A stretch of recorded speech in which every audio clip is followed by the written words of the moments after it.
Support for this podcast comes from MetaView, the platform that uses AI to automatically write your interview notes for you, powered by GPT-4.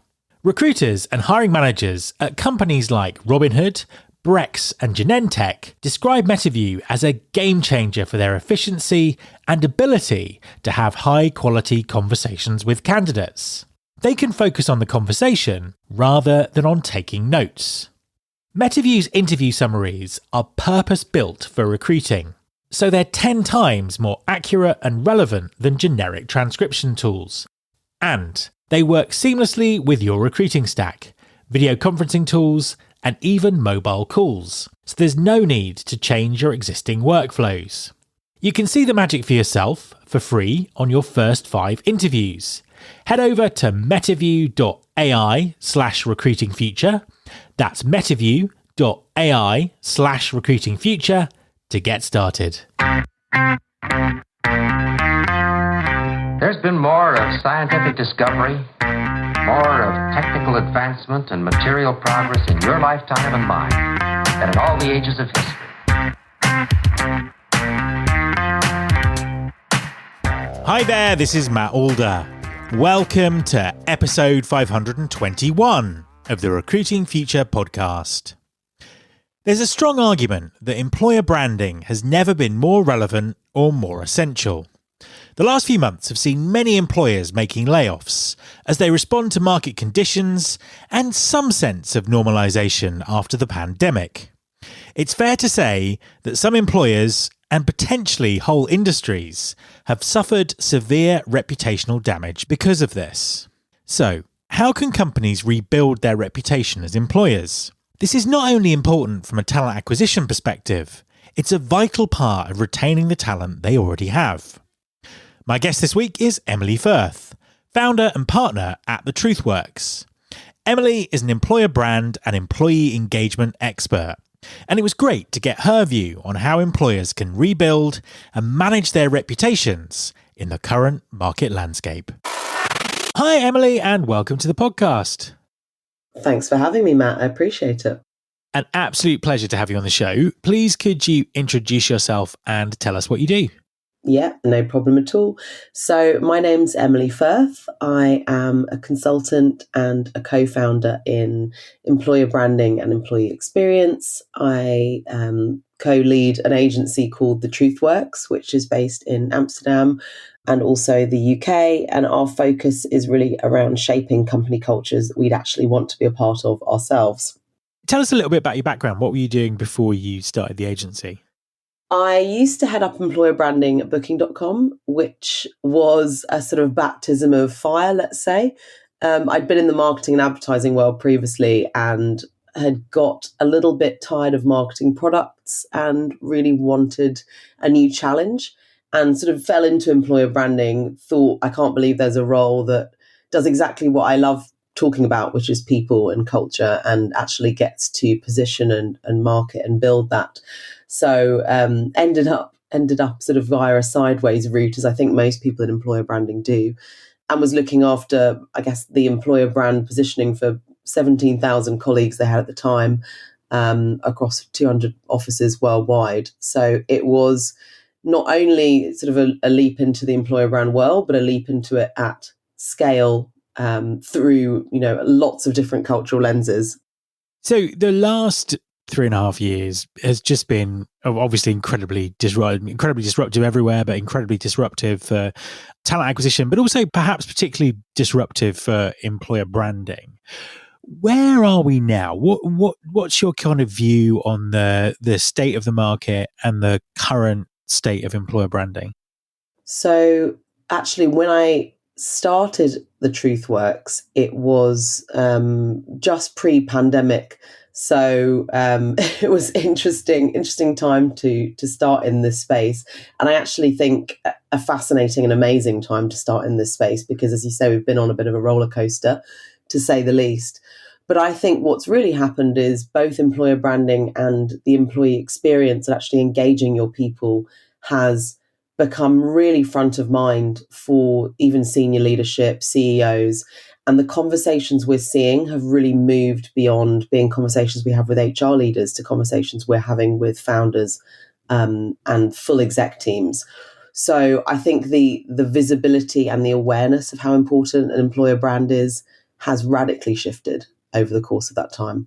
And do you see different levels of maturity in the approach to employer branding across different markets, I suppose, across different countries? Yes, definitely. I think in Amsterdam, it's still a little bit emergent, but certainly I've seen a shift in the last sort of 2 or 3 years in the amount of roles being looked for and hired for in that space, but also in the amount of agencies and consultants offering their services in that space. And I'm seeing a demand more and more from businesses for what we do.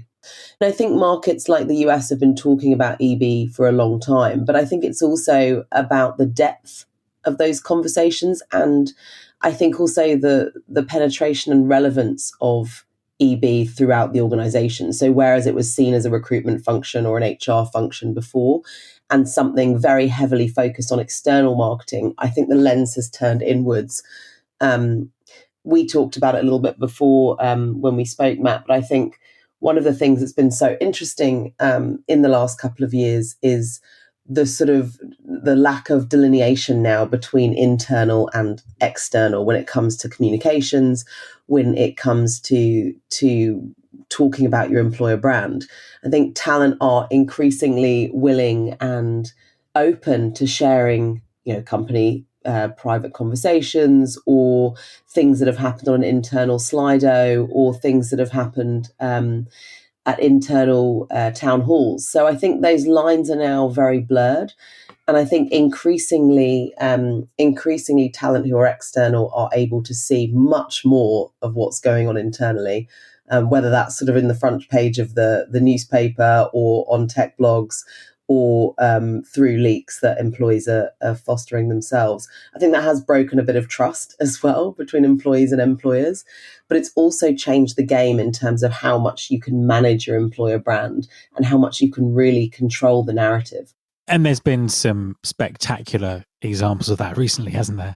Yeah, absolutely. I mean, I think a lot of people have seen the sort of Pity City CEO video.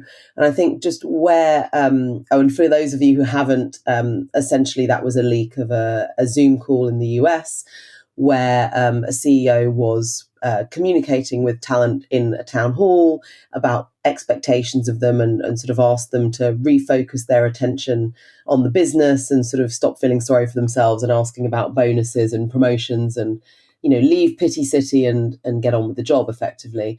And that, spread very quickly around the world and everyone was talking about it. As an example, another one recently was the CEO who was, applauding an employee for giving up their dog to come back to the office and, recommit.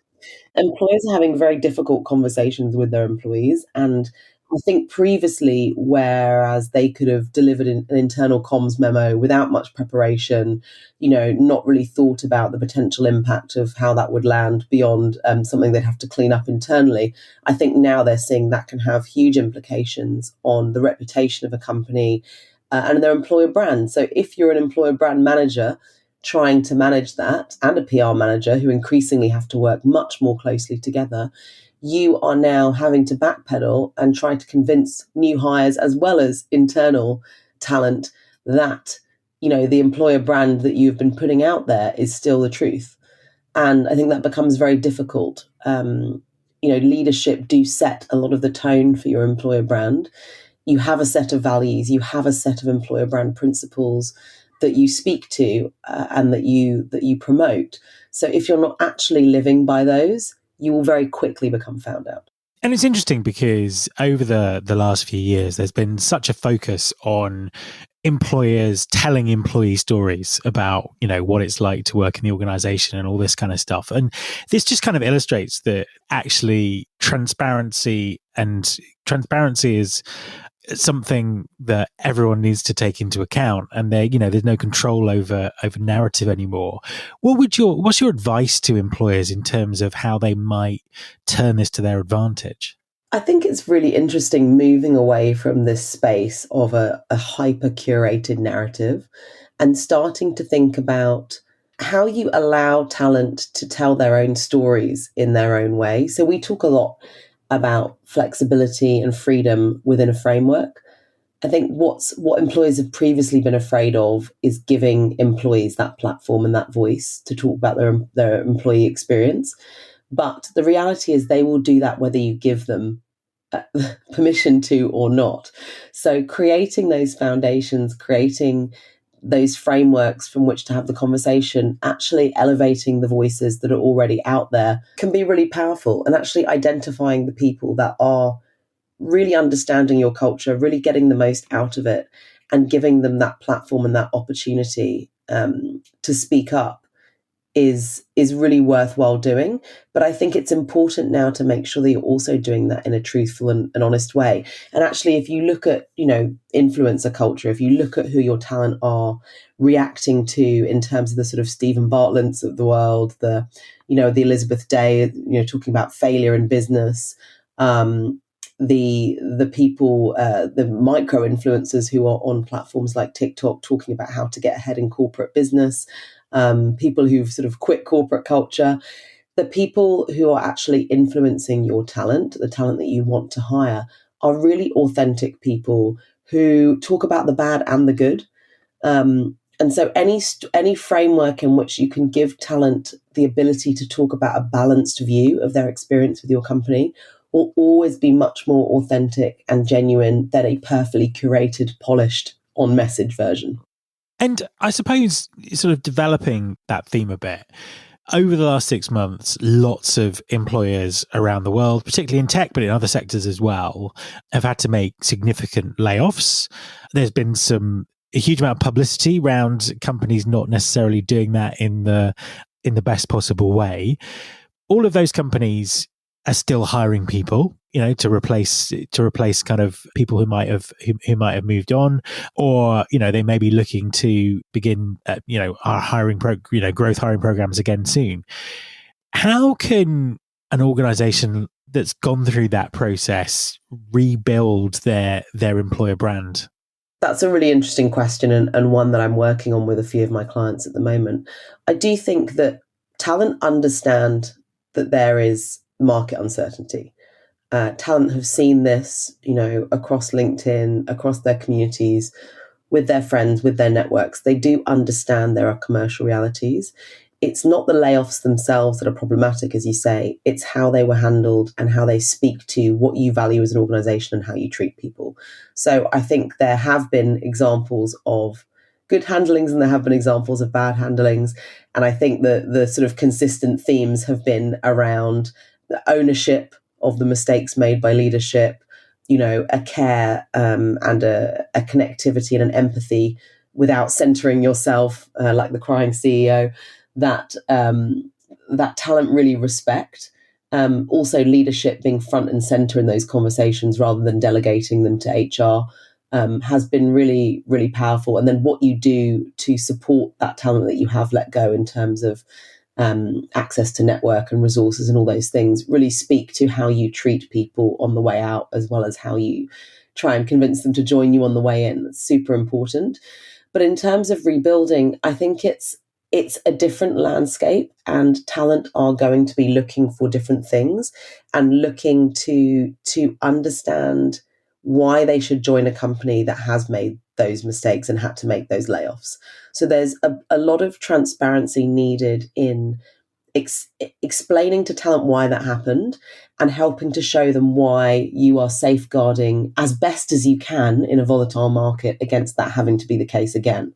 So talent, I would say, are increasingly interested in understanding company strategy, understanding what happened with those layoffs, understanding how the business is doing.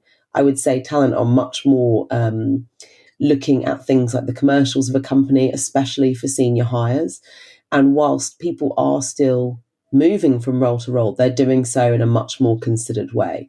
So yes, it's absolutely about the culture and the messages you're sending off about how you care for people. It's also the confidence and the transparency that you're projecting in terms of how open you are about your strategy, the mistakes made, and how you're going to move past them. You mentioned earlier in the conversation just how many parts of the organization an employer brand strategy needs to touch. And maybe a few years ago it was seen as just a kind of a subset of recruitment marketing, but so much more than that. Many kind of heads of TA listening may be having kind of issues within their organization in terms of getting the buy-in to talk about employer brand strategically. What can they influence and how can they educate their leadership? Well, one tactic that I've used, which doesn't always work for everyone, but which I think can be quite powerful, is not talking about employer brand at all. There is no need actually to talk about EVPs or talk about employer brand specifically. What you can talk to your leadership about is, do you think that our reputation as an employer matters in terms of our ability to attract talent? Can you see how the sort of attributes of the talent we are trying to attract will make a difference in helping us achieve this business strategy? So if we say we need more doers than sort of talkers, do we think that our current culture and the way that we talk about our current culture is attracting the right people? So these are the sort of conversations that TA leaders are actually having with CEOs and with their hiring managers every day. It's just when you start to put it in a little box called employer brand that it suddenly becomes problematic. So if you start to talk about things like shifting our reputation as an employer or being clear on what we promise and what we offer as an employer, that is employer branding. It just takes it out of that tiny little box that makes it feel like a project or a one-off. So whenever we start a conversation with clients at the TruthWorks, we're always talking to the exec team of a company first. So if we're developing an EVP, we say we need to understand where the business is going. We need to understand what the barriers are from a talent perspective that are stopping you get there, or from a culture perspective that are stopping you from growing or changing or achieving your goals as a business. And then let's look at where those pain points are, and let's look at the way your employer reputation and your current culture are preventing you from achieving those goals. And that gives you a problem for the employer brand to solve.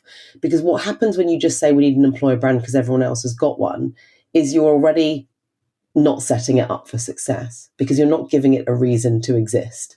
And whenever we're looking at measuring an employer brand, we're always looking at, why do you need one? What are the problems that you're trying to solve in your business with this employer brand? In the same way that any marketing exercise aims to solve a problem. Is it, retention of customers? Is it that, we're not standing out in the marketplace for the right reasons?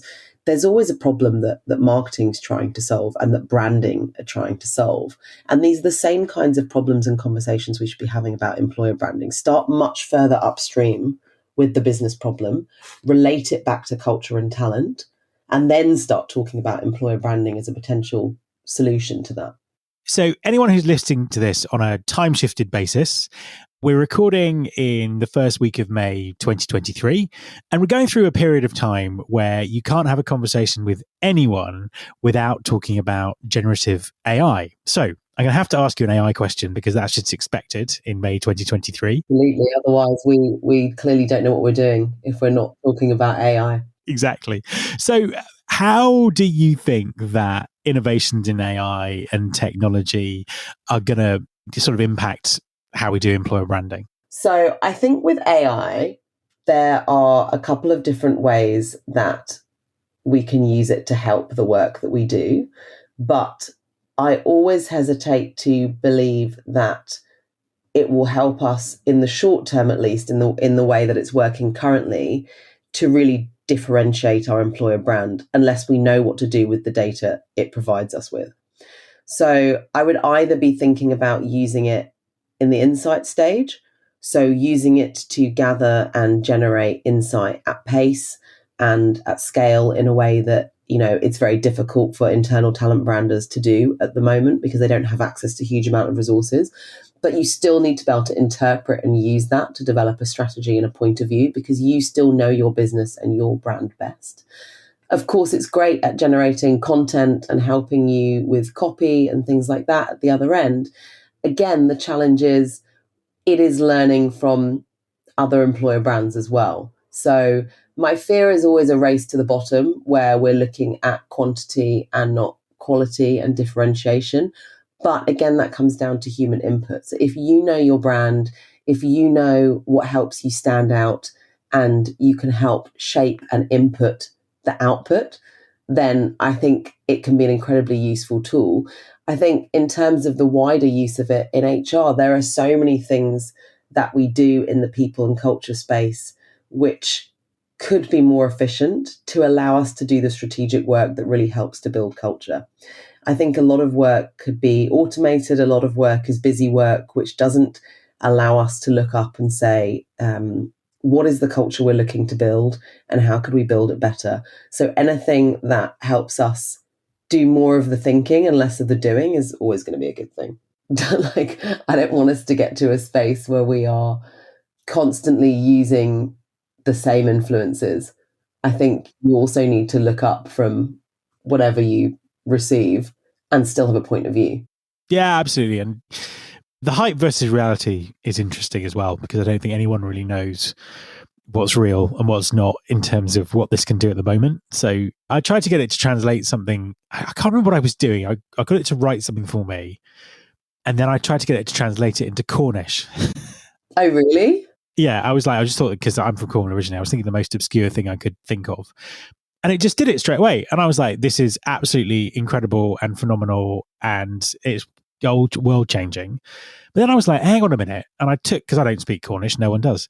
So I took the Cornish text, translated it back. And it was literally it was the text from the homepage of the Cornish Language Society.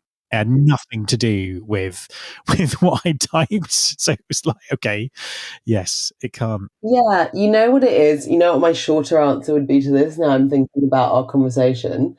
I think it's like with anything strategic, it's about knowing the right questions to ask. So whatever tool you're using, whether it's AI or not, if you don't know the right questions to ask, you're not going to get to the most exciting, inspiring answers. Absolutely.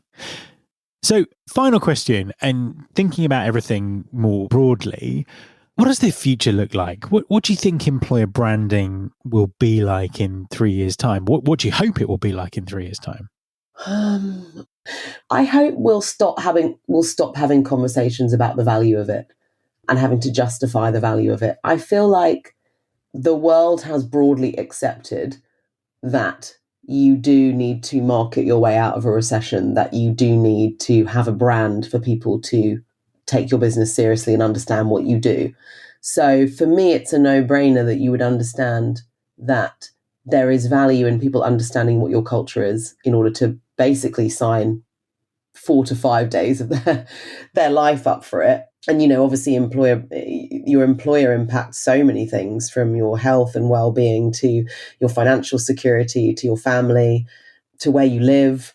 So to think that that's not valuable when we invest so much time and resources into customers buying a product which potentially they don't have as deep a relationship with as they do a workplace, sort of boggles my mind, that we're still trying to sell in the value of it. So I would like to see employer branding further upstream within organizations, less having to justify its own existence, and just part of the conversation we have about being a successful business and being a business that can attract the talent it needs to achieve its business objectives. Emily, thank you very much for talking to me. You're very welcome, Matt. My thanks to Emily. You can subscribe to this podcast in Apple Podcasts, on Spotify, or via your podcasting app of choice. Please also follow the show on Instagram. You can find us by searching for Recruiting Future. You can search all the past episodes at recruitingfuture.com. On that site, you can also subscribe to our monthly newsletter, Recruiting Future Feast, and get the inside track about everything that's coming up on the show. Thanks very much for listening. I'll be back next time, and I hope you'll join me.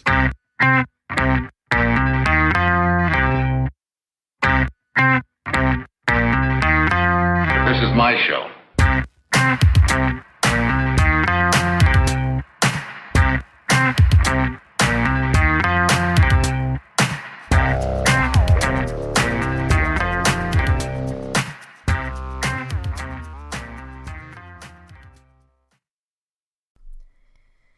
Attracting, recruiting, and retaining great talent has never been harder.